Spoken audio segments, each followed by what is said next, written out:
Okay, maybe let's start. And while still a few colleagues and participants are joining, so good morning or good afternoon or even good evening to everyone, depending where you are joining us from. So I think we are ready to go. My name is Jost Wagner and I'm your moderator today. So thank you very much for joining our third edition of our webinar series with the title Getting Through the Crisis Together, Asian Dialogues on Sustainability in the Textile and Garment Industry. So our topic today is actually business resilience. So how can factories bounce back from COVID-19? And we have three excellent speakers joining us today to shed some light on this question. Here's some of the experience. And before I do that, and I would like to show the agenda for today so you have an idea what's happening today. So we're gonna have in a moment a welcome from our hosts. Today we have actually two hosts, GIZ and ILO together, hosting this webinar. After the quick welcome, we're gonna hear from me a few house rules so you understand how you can engage with our speakers. We have a few polls prepared for you. And last but not least, the core will be, of course, a conversation with our three panelists joining in from three different time zones. And then we continue with some Q&A session. I will explain how it works. We will actually write the questions in the chat function. So if you have found it, that's already very good. And last but not least, we, as usual, we're going to have some closing remarks, the three key takeaways by Dr. Stephen Frost from Go Blue. And something new is that actually at the end of the webinar, 90 minutes from now, we're going to keep the chat box open, the call open, so you can still chat with our panelists and they try to answer some of the questions in writing. Of course, that's only possible for a limited number of questions. What we wanted to show you today is actually we have a lot of registrations and I think it's the highest number ever. Of course, the number of registered people are not usually the number of people then really attending in these busy times. However, we have more than 60% people calling in from Asia, and we are very happy to see that there are nearly 10% from the Americas. So very good morning to everybody who's in Latin America or North America or Central America. So it must be very early for you. So that makes us very happy that people get up so early for our webinar.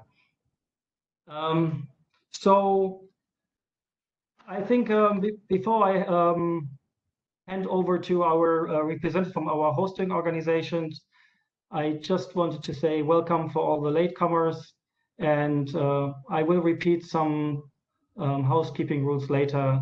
And now, without further ado, I have the pleasure actually to introduce you to our representatives of our hosting organizations. On the one hand, we have Mark Beckman, the project director of GIZ Fabric. And if you have been a visitor to our previous two webinars, you have heard his voice and seen his face before. And he will be followed by David Williams. He's a project manager at the ILO based in Bangkok for the decent work in the garment sector supply chains in Asia. I'm going to stop the presentation so you can actually see them live, and I hand over to Mark Beckman. Great. Thank you very much, Joost. And just now we broke the 200 in terms of number of participants. So that's great to see. I really would like to warmly welcome you on behalf of GIZ, the German Agency for International Development, and our Fabric project. Fabric is a development project funded by the German government, specifically the Ministry of Economic Cooperation and Development. We are a regional project working in 6 countries: Bangladesh, Pakistan, Vietnam, Myanmar, Cambodia, and China. So Fabric aims to foster regional collaboration to promote sustainability in the textile and garment sector. We are all about connecting people, facilitating the transfer of knowledge, and sharing good practices. And one of our key regional partners is the STAR network. The STAR network is a network of 9 important producer associations from our partner countries. So today I also would really very warmly like to welcome the members of our STAR network who are with us today. Fabric has implemented the conference series Asian Dialogues for Sustainability for many years now. Based on this experience, we started this series of webinars to offer an opportunity for exchange on how the different actors get through this crisis together. So as you said, we are planning at least 10 webinars, and today is the 3rd. The overall webinar series will shed light on different aspects of the crisis on the textile and garment sector, especially regarding the implications on production in Asia. So we want to broaden the view with a more positive approach, showing good practice examples of dealing with crisis at the factory level and lessons we can take on how to make the industry more resilient. The goal is to strengthen the exchange of regional experiences, good practices, and innovative initiatives to foster the development of a healthier and more resilient industry. And in this context, I would also like to thank our partners from Go Blue. Go Blue is a consulting company that advises on sustainability in the sector and has been helping us together with our moderator, Joost Wagner, in developing this series. And since our program Fabric is about connecting initiatives, exploring synergies, and fostering partnerships, I'm very happy that we were able to join forces with the ILO CEDA regional program, Decent Work in Garment Supply Chains in Asia. I would really like to thank our colleagues from the ILO very much for the excellent cooperation in this and other fields where we actively work together. And we look forward to conducting several webinars jointly. So with that, I would like to hand over to my colleague from the ILO to welcome you, David. Thanks again for the excellent cooperation in preparing this, and over to you. Thank you. Thank you very much, Mark, and hello and welcome, friends and colleagues, to today's webinar on business resilience amid the COVID-19 pandemic. I'm glad so many of you can join us today, whether you're just starting your day or actually coming to the end of it, as many of us are here in Asia. My name is David Williams. I'm the program manager of the ILO Sweden program, Decent Work in Garment Supply Chains Asia, based in Bangkok, Thailand.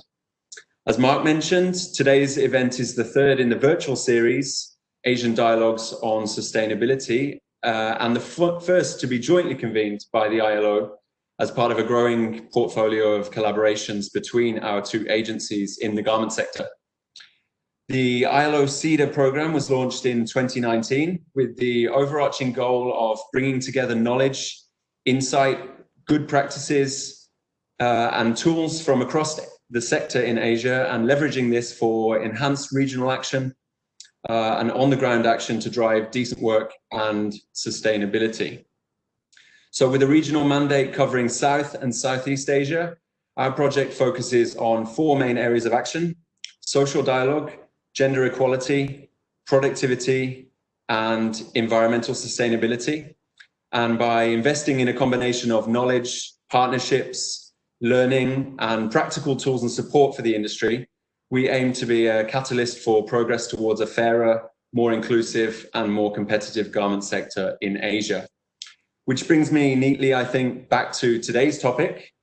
The achievement of those high goals of sustainability and decent work, well, they're very much dependent on the survival and the success of businesses that make this industry tick.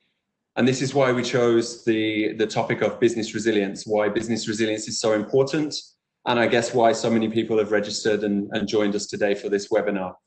So I think on that note, I'll thank GIZ again for their partnership and hand over to our facilitator, Joost, to introduce today's speakers and kickstart the discussion.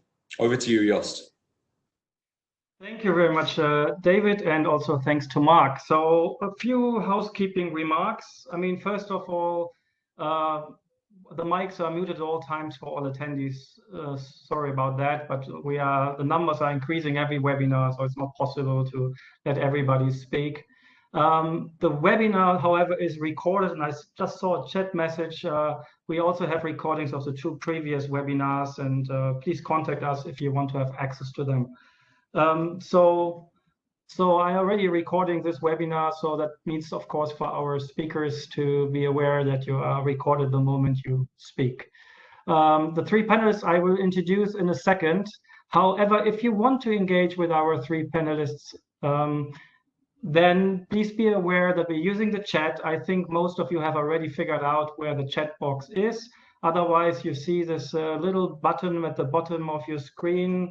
It has this kind of typical chat icon, and when you click on it, you have a chance to write a message. And please, if you want to have a chance that your question is seen and answered, then please send your question to all participants. And if you want to have a question addressed to a specific person, please then write the name of the specific person first, like Raymond or Nicole, and then you write the question. Otherwise, I either have to choose someone or I assume to whom this question is addressed. And so this is how we're going to engage. We used to have a Q&A function, but it becomes a little bit too confusing. So we only use the chat. So once we're going to start with the conversation, I'm going to ask a couple of questions as a fire starter with our panelists. Then you might want to put primarily questions in the chat box, but until that time, you are most welcome to write a lot of comments and hellos in the chat box. So let me then go over to one more thing before I introduce our speakers. I would like to conduct a poll. Every time when we have the webinar, we have something what we call a mood barometer, and I'm going to start this poll. It's not a deep scientific poll, but we want to get an idea if you change your mood in the last 2 or 3 weeks. And I hope this will work in a second. And so I open the poll question. And so give me a second. And I have to see, and I don't see it right now. So maybe I will ask the question in a moment later, and I start first with our speakers. So maybe I will just show my screen again, and then you can again see the speakers. So I would like to start with introducing Dr. Raymond Robertson. He's the director at the Mosbacher Institute for Trade, Economics and Public Policy in Texas A&M University. He's widely published in the field of labor economics and international economics, including a discussion paper using data from the mentioned ILO's Better Factories program in Cambodia and the Better Work Global programs, looking at factory compliance and determinants on what makes these factories resilient. So we will hear a lot about that. And last but not least, we are very happy he joins us because he got up probably at 4:30 or 5 o'clock this morning to join us here. Thanks very much for being with us, Raymond. Secondly, I welcome Ms. Nicole Chu. She's the Director of Corporate Compliance at Sabrina Fashion Industrial Corporation, a Taiwan-based apparel manufacturing group with factories in China and Cambodia. And as I understand, Nicole believes that the company's approach, mixing worker welfare and responsible relationships with buyers, is key to making sure that productivity is valued alongside workers, not in expense of them. And we will hear more about her approach later in this webinar and understand the ILO has recognized this approach and inducted Sabrina's factories to be part of its high-performing factories program. So welcome, Nicole. And then more in the middle of the day, we have Ms. Kim van der Weert. I think you are currently based in Amsterdam. She's an active writer and podcaster advocating equal partnerships in the fashion supply chain, but she's also a former garment factory general manager. She recently wrapped up 5 years of living in Cambodia, where she worked first as the Chief Operating Officer of Tonle, a zero-waste manufacturing brand, and later as a general manager of Pactics, a company producing primarily for the luxury earwear industry. And I understand she's also the co-host of a new podcast called Manufactured, a podcast about sustainability and the making of fashion that starts this month. Maybe we hear more about that later. So I welcome all of you, and I'm going to start with Raymond. So as you see, we have a very interesting mix of people. So Raymond, you've headed up a lot of research on global garment and textile supply chains, and in particular, the question of why some factories are more resilient than others and are more able to recover from shocks. So let me start with a very simple question. What does your research tell us about business resilience in the garment sector? So what does resilience look like, and what are the key qualities that ensure factories to be resilient, both generally as also in the time of crisis? And if you can connect it, of course, to coronavirus situation, I would highly appreciate that. Over to you, Raymond. Sure. Thank you very much, Joost, for doing such a great job as our moderator today. And I would also like to thank the ILO and GIZ for putting together this important webinar. And I'd also like to say welcome to all the participants, and thank you very much for joining us today. This is a very important topic, and we're very excited about having the opportunity to share this discussion with you today. Joost, there's a great question, and that really is on the minds of many, many stakeholders in terms of factories and governments and other civil society stakeholders. What are the factors that lead to business resilience? Well, one of the ways we tried to answer this was to look at the garment sector in Cambodia. So we had factory level data that came out of that Better Factories Cambodia program that you mentioned. That was part of the ILO's Better Work umbrella. And we were looking at factors that contributed to the survival and resilience of firms, especially going through the global financial crisis. And there's a couple interesting patterns that emerge. If you would like to just show that slide, we could just provide some context. Yeah, I'm afraid that I am an economist. I've been trained in economics, and economics has often been called the dismal science. And so I have maybe perhaps some disappointing news today. And that is, in this figure, what you can see is just the US unemployment rates basically over the last 70 years or so. And economies go through these business cycles. So the business cycle is a normal function of a modern capitalist economy. But one of the things you'll notice in the patterns of the unemployment rates is that the increase in the unemployment rate, which is the onset of a crisis, is very sudden, and then the recovery is slower. So we have a very gradual recovery. If you look at the global financial crisis, sort of at the end of the 2000 to 2010 decade, you see the same pattern. There was a big increase in the unemployment rate and a gradual recovery. The reason why I'm sharing this with you today, and I know your audience might not be as interested in US unemployment rate patterns, but if you look at the Cambodia factory closings in the graph on the right, it seems to follow a very similar pattern. So that with the onset of the crisis, there was an increase, a sharp increase in the factory closings, and then there was a gradual recovery over the next several years in terms of fewer and fewer factories were closing. So one of the, basically the bad news that we're sharing with you today is that the recovery is probably not going to be necessarily swift. I know we're optimistic about the UK opening up very soon. We expect their demand to increase, and I know people have pent up demand. People want to get back and start buying clothing again. They want to get back in stores. But overall, there's been a lot of factors that suggest that this recovery might be kind of slow. And so it's important to just keep that in mind. Now, having said that, the research that we had engaged in Cambodia was to do some econometric analysis of factory characteristics that were associated with survival, which firms were able to more sustain the crisis and which ones were able to basically be more resilient. And so we've identified a number of factors in that study. I mean, obviously, access to capital is part of it. Foreign ownership, especially in Cambodia, played a role. But the other one was improvements in working conditions across a range. So factories that were able to invest in improved working conditions along a number of different categories were found to be more resilient, and they were able to increase their chances of survival. So we're expecting to see that the sort of HR policies and improved working conditions might actually be a factor that helps businesses be resilient in these difficult times.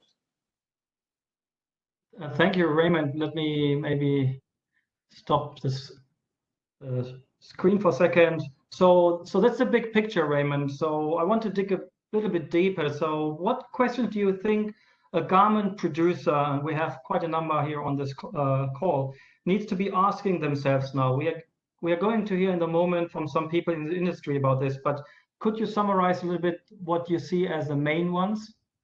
Absolutely. And one of the messages that come out of this research, I think, is difficult for many factory managers. And the reason, just simply for that, is that it's a crisis situation. We're definitely in a crisis situation. In the United States, apparel demand is down by 78% in April, and we saw similar patterns in May. It's definitely a crisis situation. In a crisis situation, you have to figure out, what do I do today, right? There's a very pressing urge to make sure that you just survive day to day. The longer term message, though, is that the crisis does create an opportunity now, because you're shutting down, because you're cutting back, to really rethink about the longer run and what type of investments might be important in the future to be ready when demand starts picking up. One of the things that we've noticed specifically is that improvements in what we call modern human resource practices in terms of pay practices and compensation are really critical, right? So making sure you have systems in place where workers realize they're going to get paid. That's the concern on many workers' minds right now, is, are we getting paid? And also these sort of modern other types of HR practices in terms of contracts really seem to matter. So can we make investments in investing in this technology? What practices have been adopted in several other countries that might really be effective in improving the relationship with workers, are things that you would want to think about going forward. Thanks, Raymond. I mean, normally I wouldn't take a question from the audience, but just in one sentence, the figures of factories in Cambodia you just showed, are they net closing figures of factories, or are there other factories opening as well? It's a question in the chat. Sure, there were other factories being added. That's a great question. That's definitely a great question. This was just the factories that were closing. So it wasn't a net figure. This was a gross figure, because we were focusing on those factories that shut down. There were very few factories. Fewer factories are being added. If you look at the new factories, it follows the opposite pattern, right? Newer factories are being added during that time. That's a great question. Thanks, Raymond. So let me go to Nicole. I mean, Nicole, you have been dealing with COVID-19 impact at Sabrina Fashion since January, right? When you first got wind of a new virus coming from China. Can you take us through how you experienced this, and how did you respond? That would be, I think, very interesting if you share a little bit your first-hand experience. Great. First of all, thank you to have me here today, and really like to share our practice. And we hope then we can have this chance to cross, different manufacturer. Then we can have the best practice to share each one. And I prepared 3 slides. I will need you to help me to play that slide. As referred to our sustainability target, we say how can we survive? And as referred to Raymond's conversation, okay, we need the resilience, and then we talk about the survive. And first of all, and refer to Sabrina's sustainability goal is, how can we ensure our business is growing and stay and stable for all the workers? The first of all, we provide a safe working environment. This is the first priority. Okay, for all those for us to able to reach this goal, and we in the head office, we form a committee immediately, which is leading by the CEO, which is our boss. Okay, each level of the management got a very clear message. And also we share with the workers to build up to their confidence, sees that Sabrina will taking care of this situation, will do our best. And the following work is we cascading all the job assignment to each level of the management, including how can we search from the local, we search the personal protective equipment resource, and the how can we follow the SOP, for example, how many times per day to sanitize your workplace, and how do we ask the workers to implement about the hand sanitizer process, and how do we monitor the absenteeism rate, including, all the SOP will clear define all the standard procedure with all locations. Because although China is the first one to review this situation, but Cambodia follow up this immediately, because the group lines, we have to make this a standard operation to each location. And we're coming to the next, I would say, next phase. We're talking about the financial status self-evaluation. We have to ensure there's no payment disturbing to our workers, because government factory is kind of labor concern, industry. So we have to ensure workers' status, and that they got the they can got the payment on time. And so we do our self-evaluation, including how about the cash flow, how about the credit line, and any payment due, and how about any kind of investment revenue. So we do, if we have very, just like the Sabrina practice, we have the very healthy financial status. So we know all the payment we have the on time, especially there's no payment disturbed for the workers. This is our first priority. So, and then, so we will talk with the clients if about the cancellation of the orders, so anything, so the payment deals, we can work with the brands and the buyer together. And third phase, we are talking, next page. We are talking about the production planning capability. During this critical period, about the workforce management. So how about what our hiring process? Are we going to stop that or continue hiring? Because different countries, we have the different strategies and also the planning. For example, in China, we continue hiring because government workers is not easy to hiring, from in China's labor market. But Cambodia, we freeze this, we hiring freeze for the certain things from the March, because when we review our production orders and planning, we know because we have to ensure our current labor, they have the work to do, and the production planning, and to meet our capacity. So, and also, how about the it's about hiring, and then the absentee monitoring, and the overtime, and because so far the cancellation about our orders. So of course, workers' overtime will be reduced about their overtime. So before we're doing this plan, we communicate with the union, and we deliver a very clear message, because we need to work together to go through this tough moment. So we got their, cooperate together, so they can explain to the workers. Then we can have the better result. So the basic, this three process is rolling each other, one by one, not saying, okay, we're doing this finish, then we'll continue second phase, then continue to the third phase. Actually, this is three processes rolling together, related together. Mm-hmm. Thank you, Nicole. And I think we're going to talk more. So this is, I think, the picture all in one together, the three phases. So thanks very much. And I'm going over to our third speaker, Kim, Pactix is a small producer with a single facility in Cambodia, I understand, with around 600 workers. So your experience with COVID-19 was maybe a little bit different in some respects. So your stint as a manager of Pactix also came to a close, I think, in March. So just at the beginning of the pandemic.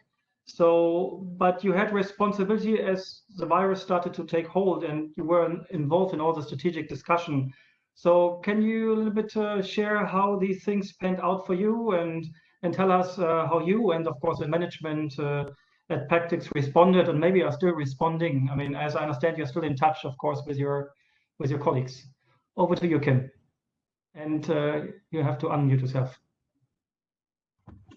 Okay, thank you for the reminder.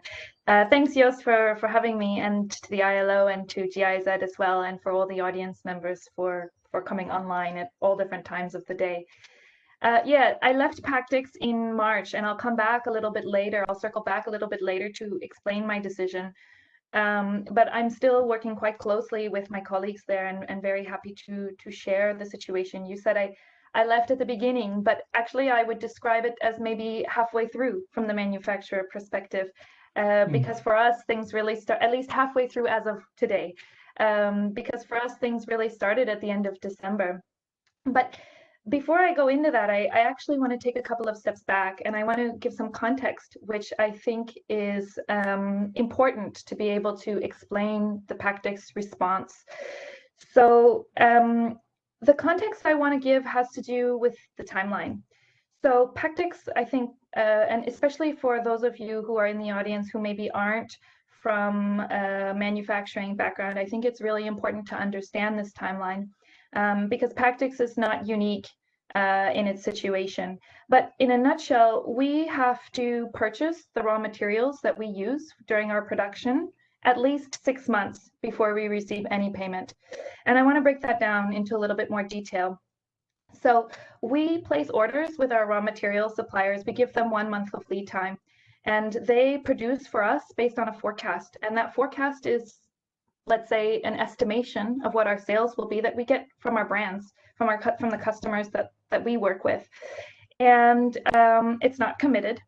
So that means it can change. And basically how it works is they'll produce fabric for us, white greige fabric, undyed fabric for us to forecast. And then when we get more clarity about what we're going to have to produce, we'll give the signal as to what color it should be. And then we have that our supplier has 2 weeks to basically get the fabric dyed and on a boat to us. And then it spends about 2 weeks in transit because it comes from China. Most of our raw material suppliers are in China. In Cambodia, there are no fabric mills, or not really any fabric mills. Our other options would be Thailand and Vietnam. We also get some materials from Taiwan. And then on our side, we then have a month to turn it around. So we have a month of production lead time once the raw materials are in Cambodia.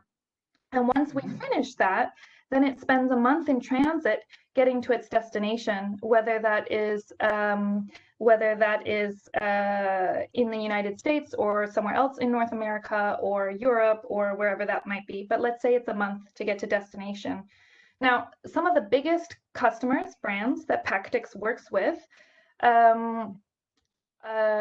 operate in a way that is, well, let me put it this way.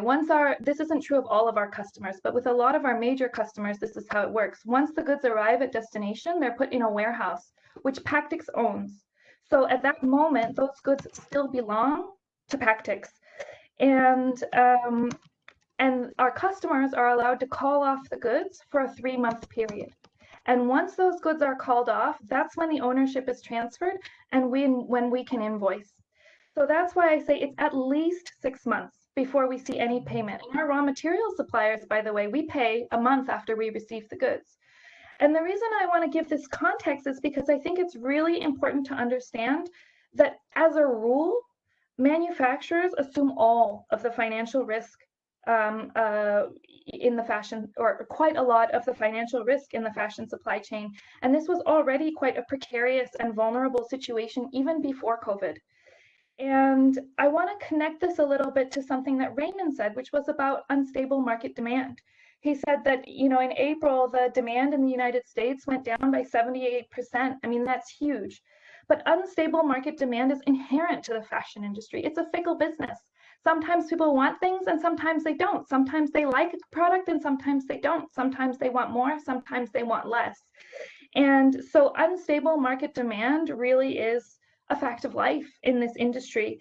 And the way of coping with this risk, at least this is my point of view, the way that of coping with this risk, at least right now, is to push it down to players further down the supply chain who don't have the power, don't have the luxury of being able to negotiate.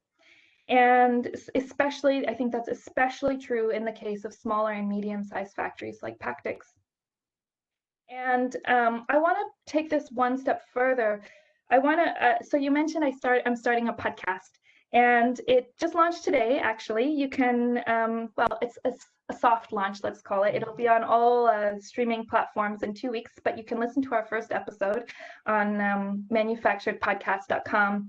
And our first episode is actually a conversation with my co-host, Jessie Lee, who has spent a lot of years working, over 15 years, working in the fashion supply chain in China and Cambodia.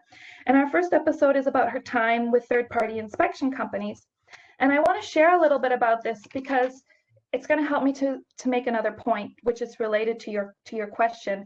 But in a nutshell, third-party quality inspection companies are companies that come in and certify whether the goods that a factory has produced have been produced to a high quality standard and also delivered on time. And it's essentially, let's say, a certification.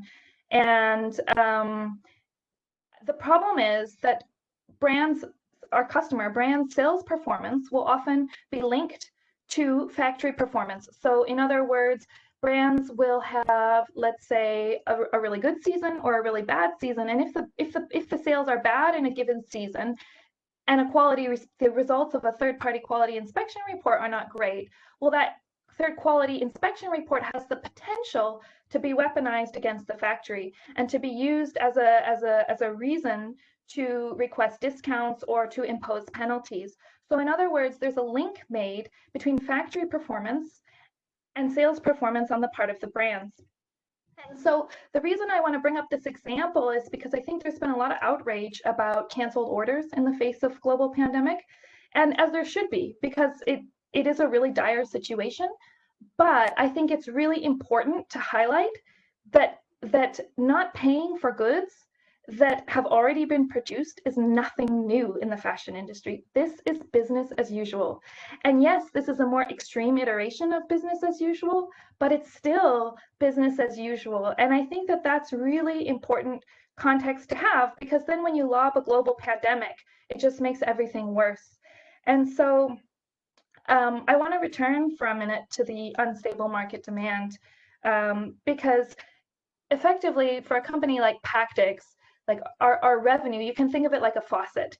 And when our goods are sitting in a warehouse waiting to be called off, when there's more market demand, that faucet, the water flows a little more freely.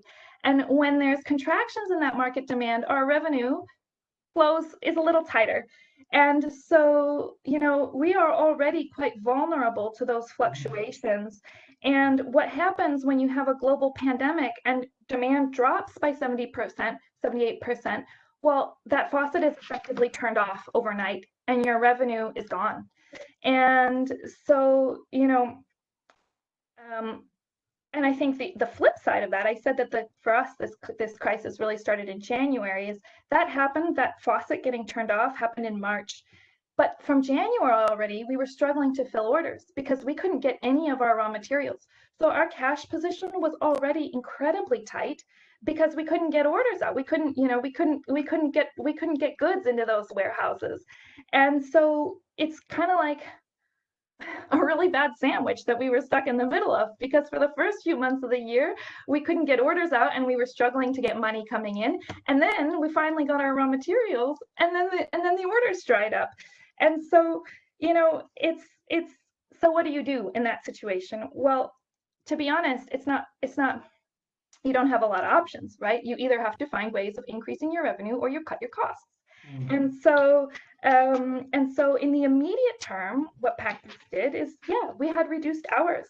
we extended factory closures over the Khmer New Year, which is a really important holiday in Cambodia, and we reduced compensation for everyone, and from workers to management. And management salaries were temporarily reduced by a much higher percentage than worker salaries, because of course they're a little bit more protected. But that's what we do. We had to cut our costs. And on the revenue side, in terms of being able to generate more revenue, we were fortunate that we were able to switch quite quickly to face mask production. And there were a couple of things that enabled us to do this. I mean, one is technological. We are specialized in digital dye sublimation, which is a production technique which lends itself well to customization in small lots. So that was one thing. But the bigger thing was really the support and the relationships we had with our customers, who were smaller brands, who were small to medium-sized companies, not our big customers. And I want to explain a little bit more what that means. So in the lead up, maybe one more minute, so because we have a lot of questions coming in, and okay, I think they want to ask I'll just wrap it up. But in a nutshell, in the years prior to COVID, Pactic's history is working with the luxury eyewear industry, so working with some of the world's biggest brands. And gradually, over the last couple of years, we've tried to strategically engage with partnerships with small to medium-sized companies, where our value added is not just a cut and sew facility, but where we can offer a service, we can support with product development, we can be engaged as partners in that process, and we can also support with sourcing, and where effectively we are not just a disposable or replaceable factory, but we are a valued partner in the process. And those customers really stepped up for us during this time in terms of being willing to use materials we already had on hand, things we had in inventory. And it was really the strategic shift which happened a few years prior to COVID, which came in to help us. And engaging with those kind of partners ultimately allowed us to come to the negotiating table on a more equal footing. Okay, thanks very much, Kim. Raymond, before I go over to you, and I would like to hear from you, actually, maybe you can reflect for a minute or two about it, what you have heard from Nicole and Kim, how this is reflected in your research and your experience. And I just wanted to show the poll, which maybe fits quite well now, because we have heard from some of the speakers about how important it is to collaborate together. And as I said, we always ask the same question and open normally our webinar with a question, how well people actually collaborate together. So just let's maybe take a quick mood barometer for 1 minute. So I think everybody should see on their screen a poll and the poll question. Yeah, so the title of our webinar actually is called Getting Through the Crisis Together. How well are we doing, all the stakeholders, on a scale from 1 to 5? I mean, of course, it's not, as I said before, as a good scientific research, but I think it gives us a little bit of direction. And I will show then the result in a second.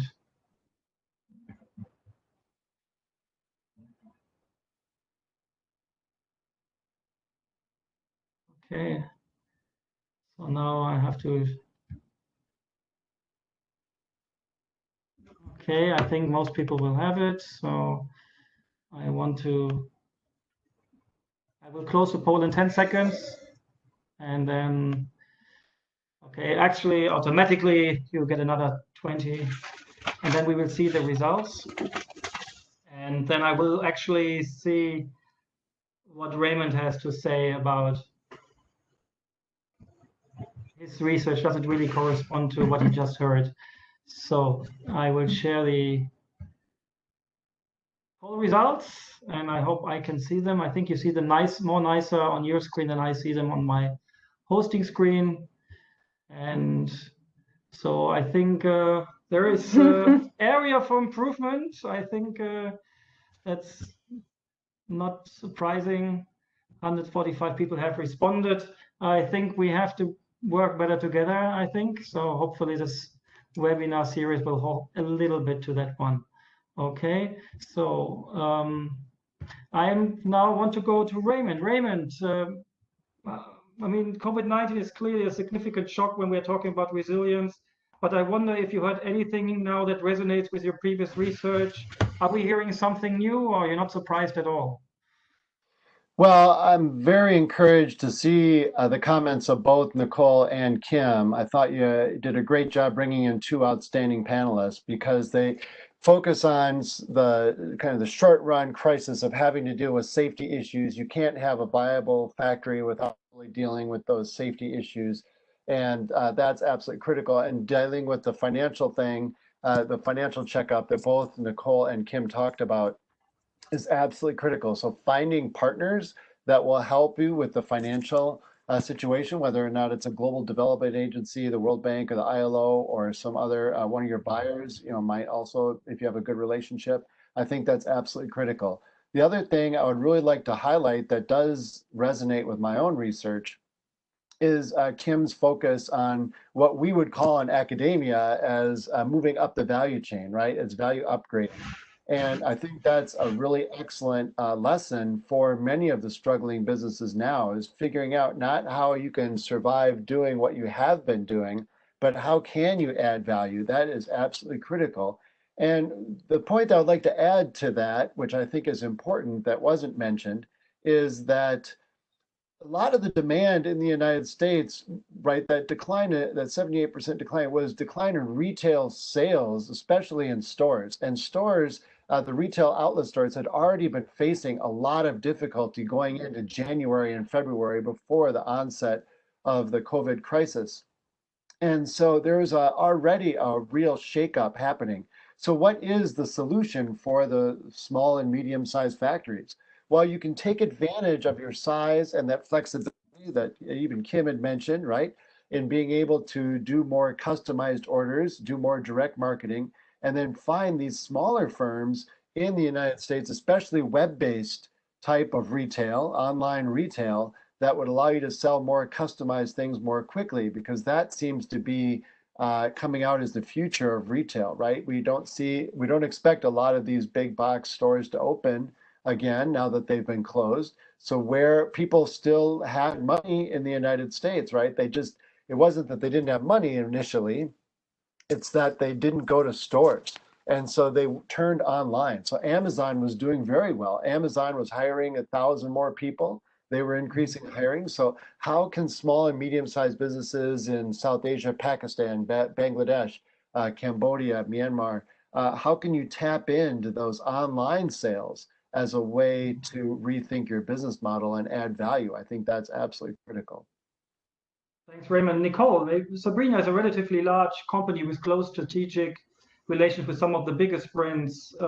Thinking of your three-phase response you highlighted, what would you actually say to smaller producers or manufacturers listening today, to those companies who are not as large, are facing acute liquidity problems and cash flow difficulties, and also perhaps don't have such close relations with buyers, on who might be wondering aspects of Sabrina model could be applied to their own business.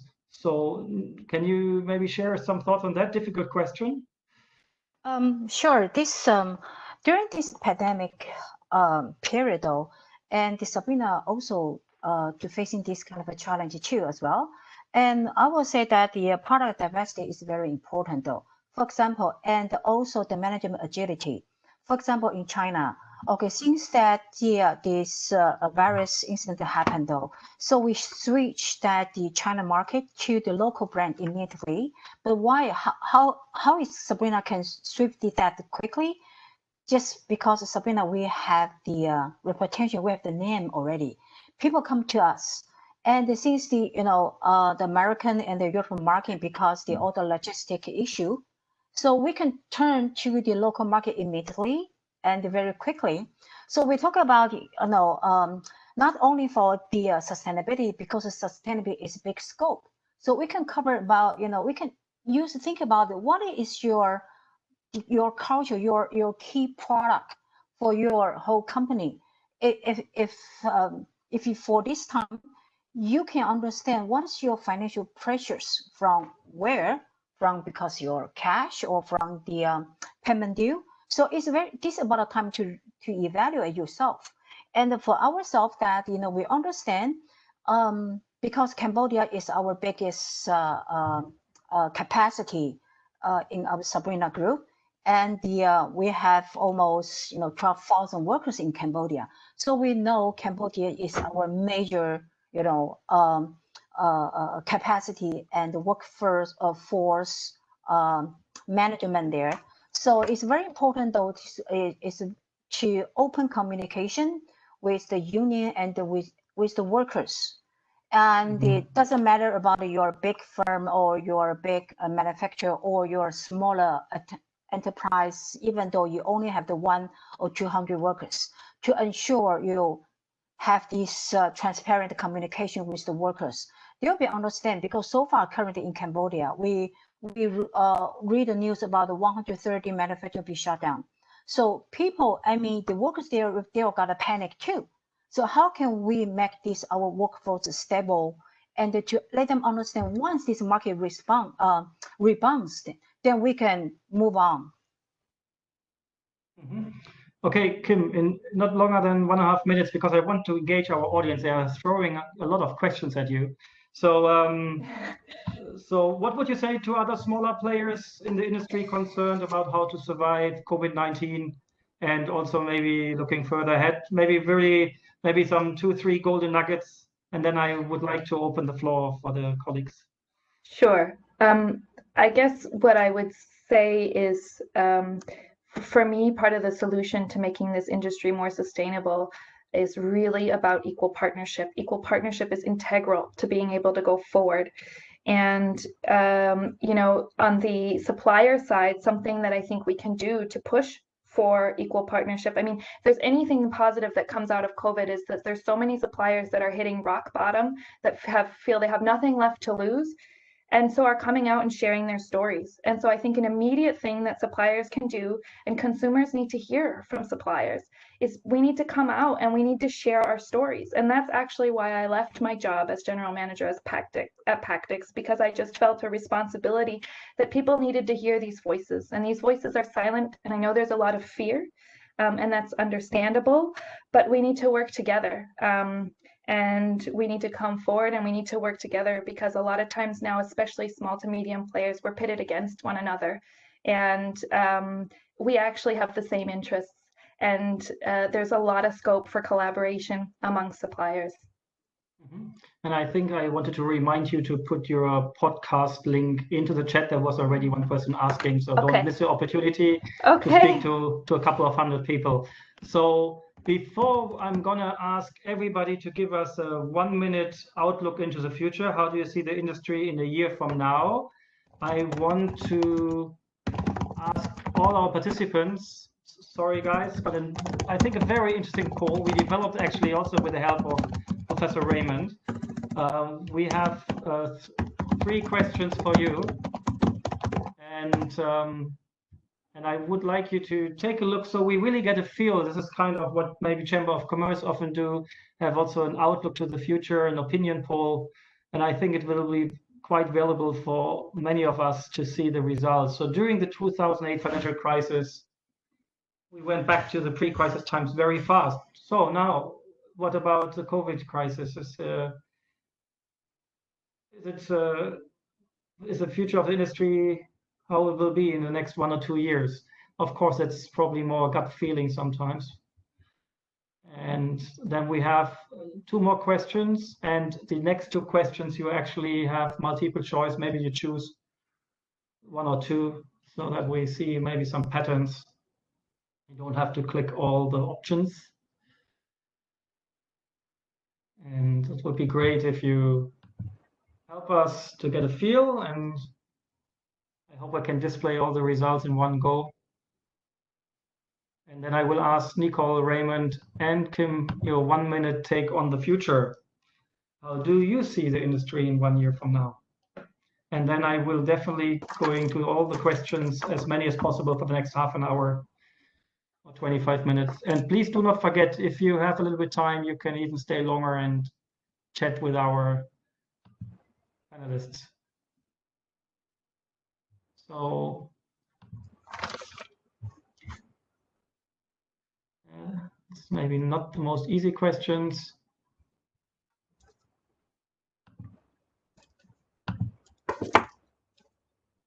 And also interesting to see what is the most difficult problem you are facing if you are a manufacturer or producer.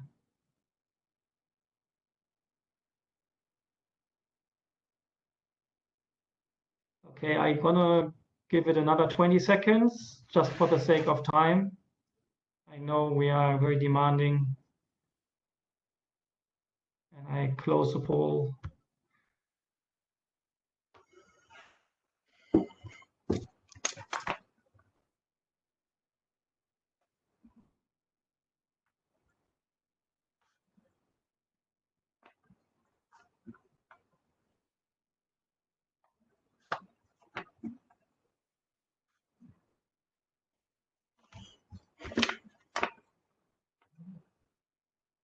Okay, I think I can show now the poll results, and hopefully you,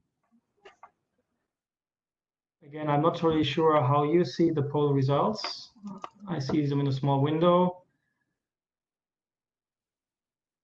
I see the industry will be very different. Many producers will disappear and business models will change. Yeah, and during the recovery, which of the following changes would you expect to see? And I see that many people see as social environmental will become more important in sourcing decisions. Automation, of course, yes, and some people say diversification. And the last one, what is the most difficult part of the crisis for you right now if you're a producer or manufacturer? And I think financing and cash flow is a big one, and of course, business survival. So Raymond, or maybe let me start with Nicole. That's Nicole. How do you see the industry in a year from now? In one minute. For my own observation and experience, I think the automation will be accelerated because a couple of years ago, our company already did this research. Of course, we have to wait. I mean, some of the technical issue or something concern not really can cover all the workmanship. But now I think it's the time about to move on. So automation, because the government workforce is not easy. It's got not easy to get, all over the place. So I think automation will be accelerated. Mm-hmm. Thank you, Nicole. Kim, how do you see the industry in a year from now? I'll put forward what I hope. I'm not sure if it's going to be aligned with reality, but I'll put forward my hope for what I hope for the industry in a year. I hope that there will be a shift towards equal partnership. I saw that there was a question about what's required to achieve that. And I think at a conceptual level, it's starting to see your supply chain as an asset worth investing in rather than a liability to be minimized. And I hope that the focus will also be on the rules that govern and drive brand decision making, and that we will be able as an industry to take a hard look at those, because a lot of those rules are designed to minimize risk for the brand, and that's how we end up with an unequal distribution of risk and reward across the supply chain. And I hope that there will be some serious attention on reforming purchasing practices. And if you want to learn more about those, you can go to Better Buying. And that brands will make the results of their Better Buying does anonymous surveys of brand purchasing practices. And I hope that brands will start to make those public. Thanks, Kim. Raymond, your personal take on the future. Great. Well, I wish I had the crystal ball in which I knew what was going to happen, because I'd be a lot richer than I am now if I was able to do that. But one of the things I think we'll see is a very heterogeneous change in the industry. Some of the very large firms, like H&M, are doing a very good job of paying and making these relationships very strong, paying workers in this time of crisis. And we expect that we'll see the benefits from that in the longer run through these stronger relationships, which will be key. I also think a lot of the small and medium-sized businesses are going to figure out e-commerce So if they don't have the relationships with the biggest brands, they can still survive by doing more of this direct marketing and forming these smaller scale partnerships. And I think there's a lot of opportunity for countries, Bangladesh, Myanmar, but even Ethiopia as well, because as countries try to automate, there's still going to be opportunities for other countries to pick up some of that detailed work. So I think there's going to be a lot of differences. I think the industry is going to change a lot. But eventually, I am also optimistic that we're gonna come out of this, not right away, but we're gonna come out of this stronger and I think better. So I'm also optimistic for the long run. Thanks, Raymond. And I go straight to you with a question because maybe I should mention again, there are two colleagues, one from the ILO and one from GIZ, working behind the scenes, helping me to prioritize question as you see, the chat box is a little bit difficult to keep an eye on it while I'm actually looking and listening at you. So I see a question from Sadia Hamid to you. How have improved working conditions helped firms to survive when owners consider such steps as a cost increase factor? Yeah, that's a great question. That's at the heart of the entire sort of working conditions and improving conditions concerns. There's two reasons. You have this initial cost of improving conditions, and you have the uncertainty of not knowing if those changes are going to increase productivity. One of the messages that's coming out of our research is addressed at that information. We're finding consistent evidence that those investments do pay off in terms of higher productivity down the line. And how does that work? I saw another question about what is the logic behind that. The logic is straightforward. You have lower absenteeism, you have higher worker output, and you have basically lower turnover, right? And so those three things together can help reduce the costs and make the investments pay off. But people, resist making those investments because they're uncertain about whether or not they're going to work, and they know that it's an upfront cost. So again, finding business partners that'll help you with those upfront costs makes a big difference. But our research shows that in the longer run, those investments do give returns in terms of higher productivity from the workers. I think that's partly answers the last chat question coming in for you by Said Ali Zain on did you analyze those in terms of financial impact? Yeah, the three that we really found that mattered were improvements in communication. So this is what Nicole was talking about, right? That communication is really critical, but also in compensation and modern human rights practices. It's not just that you pay them more per se, it's that they understand the pay scheme and they can rely on it and it's consistent and transparent. Those types of things really improve worker effort, right? Having these positive relationships with their managers within the factories doesn't cost you more money, but it does really improve the workers' loyalty and energy in terms of willingness to work. Workers really value their relationships with managers. So finding ways to really improve those through communication seems to, in the research, shows up as making a big difference. Mm-hmm. Nicole, Anshu Cholas asks, did you experience any drop in productivity and significant increase in operating costs? Operating costs, not really. For our experience, we just like normal. And operating cost, for example, actually we are less overtime. And also we don't see that much about the operation cost. But I just want to share another things, because during this period, though, actually, Sabrina, we reschedule some of our construction work during this time because we have the last working hours. But anyway, we'll put some construction work and the renovation work ahead. But actually, we should to do that. I mean, in regular time, for example, this what it is, we do the solar panel equipment maintenance in the September, for example. Then now we'll move ahead to do this, maintenance earlier. So during this time, actually, we reschedule so many things to do though. Thanks. Maybe an additional question from Farouk Ahmed, also to Kim afterwards.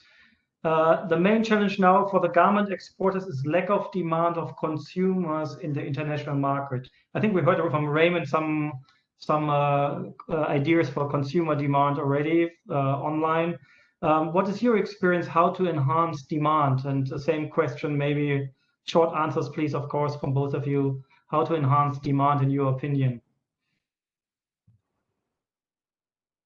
I'm not sure that on the factory side, at least in terms of international markets, there's much you can do to influence consumer demand. But what I would say is that I don't think consumer demand has necessarily disappeared. I think it's changing. And that ties back to the Pactics experience. I mean, the demand right now for face masks is through the roof. And it's like the first time we've ever produced anything where nobody cared about price. People were willing to pay deposits. And the only thing people cared about was that they could get it tomorrow, right? So I think it's about exploring and communication with your customers about what direction is the demand going to go. And Nicole, what's your take on it? Any thought about how to overcome the lack of demand in the international market? Any suggestion, any thoughts? Yes, we do our, as I mentioned earlier, about the production planning. Refer to Kim's conversation, yes, we do mask too, for this, because for the demand. I think for the product diversity, and it's still very important though. And we can, just flow with the demand is very important though. And the yes, for Sabrina too, we offer more category to brands. Let them know what is our capable to do more different type of the product to to attract more buyers with us. Maybe there's a tough question, and as you're a professor, I take the liberty to ask you the tough question, Raymond. Asking how factories can be more resilient in terms of sustainability, while many of the brands and buyers declining orders or even go bankrupt. Jamal Udin is asking that question. Yeah, I saw Jamal's question. I think that is a critical question. And I think that, if there were an easy answer, I wish I could give you the easy answer. The more difficult answer really is if we sit back and think about what's going to happen next. Because of the slower recovery, brands are going to be more selective in terms of who they're going to work with in the future. I think that's going to be an issue. And when you look at brand choices of what's important to the brands, obviously, as Kim points out, pricing and risk and quality are important. But increasingly, as we saw in the poll, people are going to value sustainability issues more in the future, just because they can be more selective. And as we've seen, the factories that are able to make those investments in sustainability by thinking about the medium run will put them in a much better position to pick up that demand, which is going to be much more selective from the brands in the future. So it is very, very difficult now, but there are brands that care about it. There are brands that are willing to invest and help you do that sustainability. You have to signal your willingness to make those changes in order to make those connections. I think that's the answer. I think there's also here a critical question from Ellie Rosita. She's asking Kim and Nicole, do you think that social dialogue can find a solution in these tough times? That's a tricky one. Kim, maybe you go first. Okay. I think dialogue is hard right now, but I think it's essential. And, just from my own experience talking to people who work within brands, I have sometimes shared anecdotes or shared personal experiences as a factory manager with people who work for brands.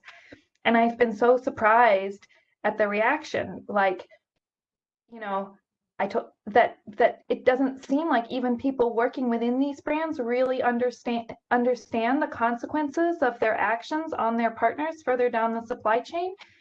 And it's not because they're bad people or anything like that, but it's because the idea of a factory is such an abstraction, and it's a faraway thing, and a forecast is an Excel spreadsheet, not number of people you have on your payroll.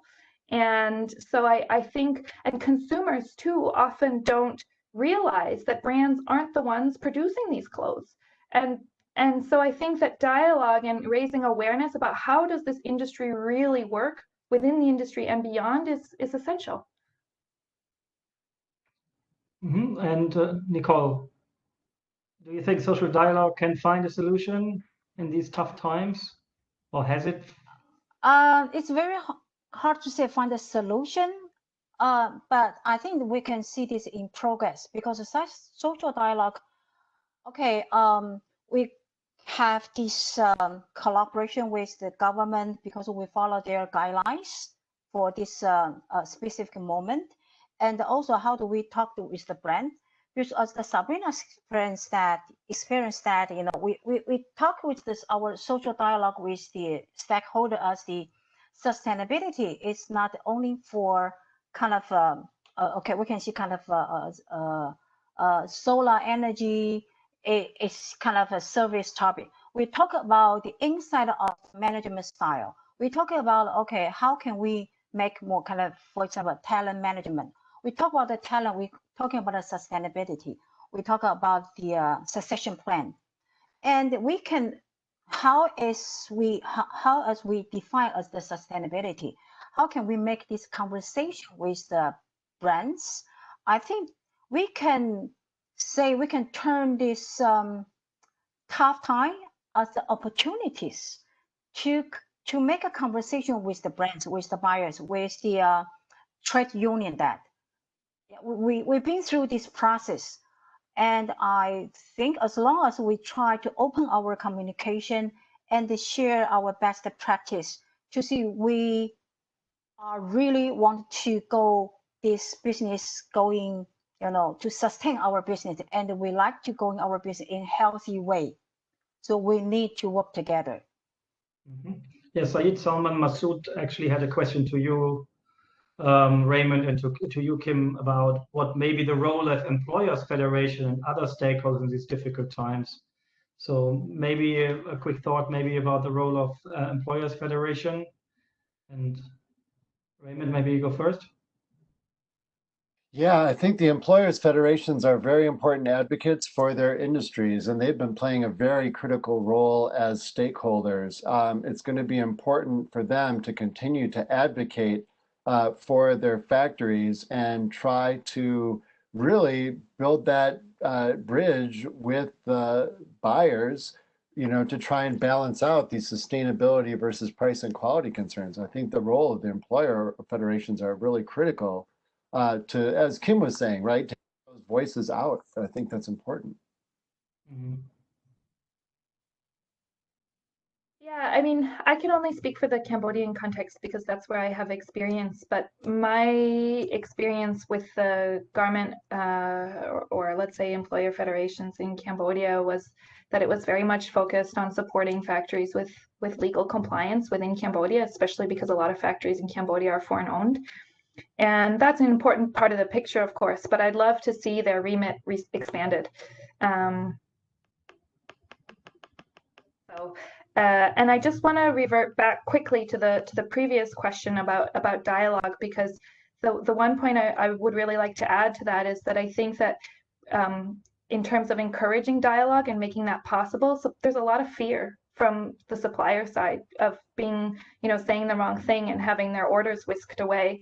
And I think that therefore, in terms of creating spaces for that dialogue, brands as a player in the supply chain in a position of relative power have extra responsibility for creating those spaces and for making that conversation possible. Okay, so I see that we have about maybe 7 minutes left, and I would like to point out that in the chat there is an interesting, I don't want to say side discussion going on, but I think there are two colleagues actually having opposing views already, and I would like to ask especially Raymond to comment on that one. So Anneke Maggendan says, do you think that suppliers will choose who they will produce for? In other words, that there will be a shift from social and environmental compliance towards ethical purchasing practices? Or is it, as suggested by Iran Abdullah, the opposite, that there is a high probability that the brands will eventually be working more with the cheapest factories, which may be overlooking aspects of sustainability? So, as I said, Raymond, difficult questions for you. Yeah, I think it's going to be increasingly difficult to be overlooking sustainability issues in the future. If you look at the French due diligence law, for example, that's just one example of a sweeping movement among governments, particularly in Europe, but I don't know if the United States is far behind, to really increase the accountability of the brands all the way through their supply chains. And whether or not you agree with that, I think that is a political reality at this point, and it's going to be difficult to escape that. But having said that, I also think that both of those points of view are not necessarily mutually exclusive. Both of those things could be happening at the same time. There's going to be some suppliers, right, who are able to maneuver themselves in the global value chain where they can be even more selective about who they produce for. But it's a question of whether or not you have the foresight and you're making those investments and you're thinking about the future and you're understanding the market, right? And so I think both of those things are possible, but I think overlooking sustainability is going to be increasingly difficult. Mm-hmm. I saw actually a question where we can find the research of Professor Raymond, and maybe either Raymond or maybe the ILO can put some links in the chat while it's going on, so where people can find the research. And I see actually, I think our colleague from ILO will put it in the chat, and I think it's coming up. Thanks very much. And so I think we are 18 minutes online. So I think maybe let's hear a little bit from our colleague, Stephen Frost. Let me share my screen for a second. Last time, hopefully. And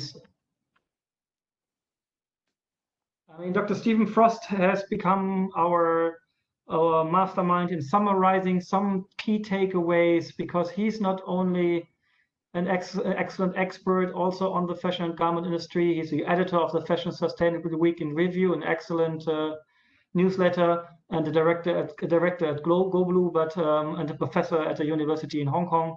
But he's also very good in summarizing some key takeaways. So we asked him now for the third time to help us to have some key takeaways for today. And I would like to invite Dr. Stephen to share some thoughts, and then I will ask everybody else, or three panelists, for a 1 minute closing thought. Over to you, Stephen.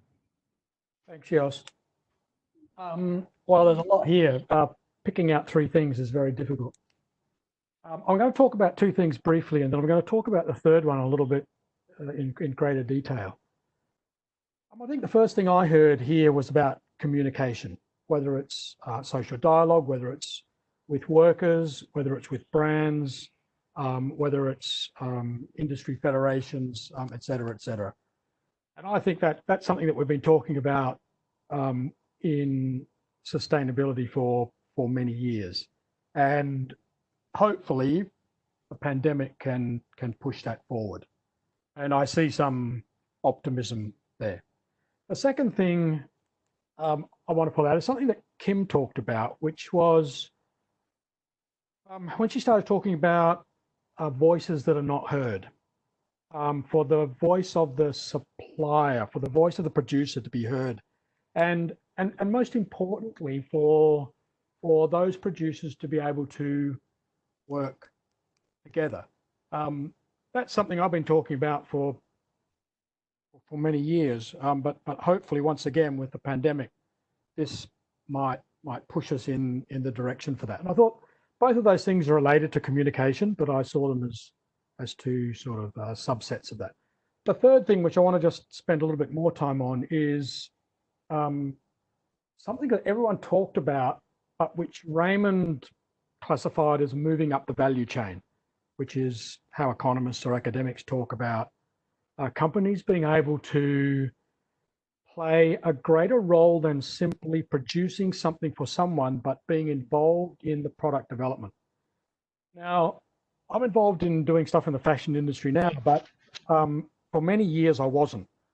And I've been quite heavily involved with both the white goods industry, so household electronics, and automotive. One of the things I noticed in automotive, particularly in Thailand, in Rayong, where a lot of the automotive sector is, was that the small automotive companies producing parts for cars, the successful automotive companies 20 years ago in Thailand were actually getting orders and then working out how the part could be made better. So we actually had factories in Thailand going back to Toyota and Honda and saying, you've asked us to make this part, but we think if you did it this way, there would be an improvement. And the Japanese brands picked up on this, and they started really working with and listening to these small, very small companies who were doing very specialized work on very specific parts. And I think that that kind of relationship between very large companies, some of the world's biggest automotive companies, with small producers really helps safeguard those companies over time. The second thing I see here, one of the so this sort of product development moving up the value chain. The second part here was online. I was reading about a very large Chinese fabric company the other day who'd seen their orders collapse from America and Europe. But what they had discovered was online. And they now say that online has saved them, and they're producing 50 textile patterns per day on their own to sell into the market online. So they've kind of developed, they were producing fabric, and now they're designers doing patterns, selling fabric online to Americans and Europeans. So this product development, this moving up the chain, this of dealing with the risk that Kim talked about, this risk that is pushed down the chain to onto the producers. It's one way of dealing with that. Anyway, back to you, Jos. That's enough from me. Thank you, Dr. Stephen. I'm going to start an exit poll for the people who have to leave, but you don't have to leave, because we are going to keep the chat open for another 30 minutes. I hope Kim, Nicole, and Raymond have time to interact with some of the people who are still on the chat and can maybe respond to some things. However, everybody, and I apologize that I show the poll right now, but we want to have the maximum number. Raymond, Kim, and then Nicole in this order. Maybe your 1 minute golden nugget or wish, or in summary, everybody 1 minute. Raymond, you go first. Yeah, thank you all very much for participating. I've learned a lot from the chat and from each other, and I think this dialogue was an important first step into demonstrating how the importance of other dialogue will continue. I'm optimistic about the future, but I would encourage any of the participants who have additional questions to reach out to me directly at robertson@tamu.edu, tamu.edu. I'd love to follow up with you, and if there's anything I can for this team in the future, I'd love to support you and be part of the team. So thank you very much for the opportunity. So then, Raymond, I recommend you put your email in the chat, or maybe one of our colleagues for ILO, if you're doing this excellent and very nice offer, then I'm sure some people will take you up on it. Kim. Yes, thank you for having me. So my concluding remark would probably be, yes, suppliers need to and should be looking at ways of moving up the value chain, or being able to produce smaller lots, more flexibility, or maybe even online direct to consumer. But that alone is not going to fix things, and we also have to look at the broader ecosystem, which ultimately is about power and the unequal distribution of risk and reward, whether that's imbalances in power between brands and suppliers, or between suppliers and workers. And you know, the way we avoid a shift towards, as one participant mentioned, moving just towards cheaper and cheaper products is by making that distribution of risk and reward more equal. You know, those if those brands who want to buy cheap have to front those costs of production or have those people on their payroll, then they're not going to do it that way. So, and if there are any suppliers participating today who want to share their story, please reach out to me. If I can support you in that, I would be more than happy to do so. And Kim, don't forget to put your manufactured link in the chat if you haven't done so. And last but not least, Nicole, you're skipping dinner for us in the moment, so that's why you have the last word. Okay, thank you. Yeah, I think I learned a lot today through this communication and the gathering together. I mean, it's worth to skip my dinner. Okay, I want to talk about the manufacturer side, because the subject today is about the factories that bounce back from the COVID-19. I think sustainability, we are talking about the health and safety and the well-being are the most primary and the priority. Without this essential fact there, we are not talking about the rebounds. So I think sustainability, yeah, most of the people will say, okay, this is a tough moment and we should cut down about the sustainability's expense. But I think, you know, sustainability not really, you know, you have the cost of that. It's about the capability and the competency about your management. How do you communicate with your employee? How will you deliver your message to your management and the workers? This is a very important moment. If you survive, then of course, the result is yours. Thank you. Thank you very much. So I thank you all three of you for being with us here today. Of course, I also thank the colleagues from ILO and from GIZ who worked all together with Go Blue and myself to design this webinar. A big thank you to all the attendees who are still around. I mean, I think I can't see the number, but it's still a very high number. And I hope you all have time to fill out our exit survey. However, as I said, we're not going to close this webinar. We're going to stay online, maybe without a webcam and maybe the mic's muted. But however, please send chat messages, or if you have any questions, to Kim, Raymond, and Nicole for some more 20-30 minutes, and then we call it a day.